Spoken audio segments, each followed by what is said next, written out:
Hi everyone, welcome to another Terry Talk. This week, going to talk about the latest TikTok craze with respect to work. Are you ready for it? Lazy girl jobs. This is a little something started by Gabrielle Judge on TikTok. He has about 20 million viewers now. What the heck are lazy girl jobs? Well, turns out it really isn't about being lazy at all. Some have interpreted it as such, and as doing as little work as possible for good pay. There's a video on TikTok from somebody whose handle is Reand Zebo, so REANDZ, or Z for our American friends, EEBO, if you want to look this one up. She claims on it, all I do is copy and paste the same emails, take 3 or 4 calls, take extra long breaks, take more breaks, and get a nice salary. That's taking this whole concept way to the extreme, not what Gabrielle Judge was referring to. She's the founder of a group called the Anti-Work Girl Boss. What's that all about? It's really not a new concept. It's all about working smarter and not necessarily harder, and work-life balance, something we've been espousing for a long period of time. Totally in line, by the way, with our thinking and a couple of videos ago. So go back through the archives. You want to check this out on value generation as opposed to just clock watching. You will recall that from a few weeks ago. So the quote that really caught me in the article that she was quoted in, Gabrielle Judge now, I didn't really see a lot of my ROI for my time. Didn't see a lot of ROI for my time, specifically in a lot of the roles. And she was lost trying to make sense of it all. Be still my heart, return on investment. We agree. Employees are investors, not assets. And until we start to see employees as investors, we will continue to have these challenges and these latest memes that come up on TikToks and the whatnot.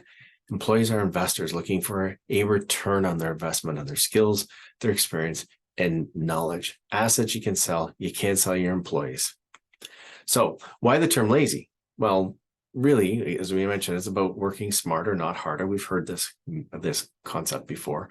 Trying to get rid of the unnecessary work and try to be a little bit more focused about where your time and energy goes, and coupling that with work-life balance.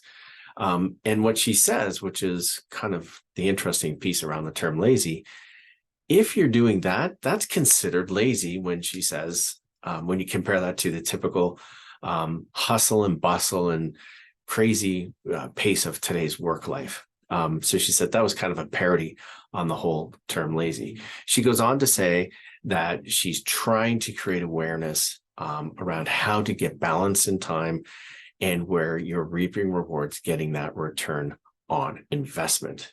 And she says, being a great employee, but maybe not losing the next 40 years of your life to a job that may not necessarily bring what we want when we retire. And if you've read my book, Desuckify Work, I start with the story of my dad, gets cancer, dies at 58. I ask him, give me some more life advice. And his advice was, I effing hate accounting. Spent his entire life in an industry, hated. Maybe he needed a lazy girl job instead of using the concept that Gabrielle Judge has created here.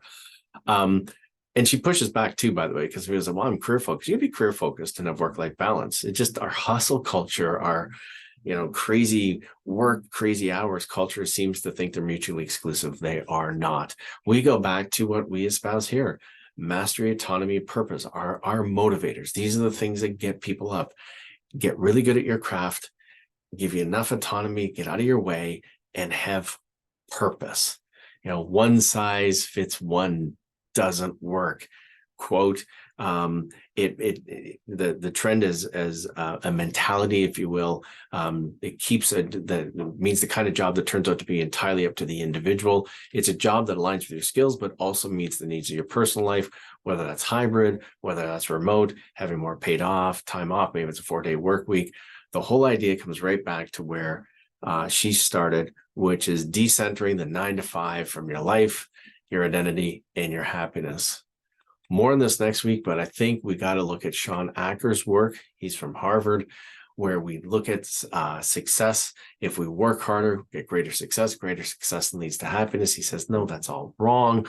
We got to change that formula by changing our mindset to more positivity.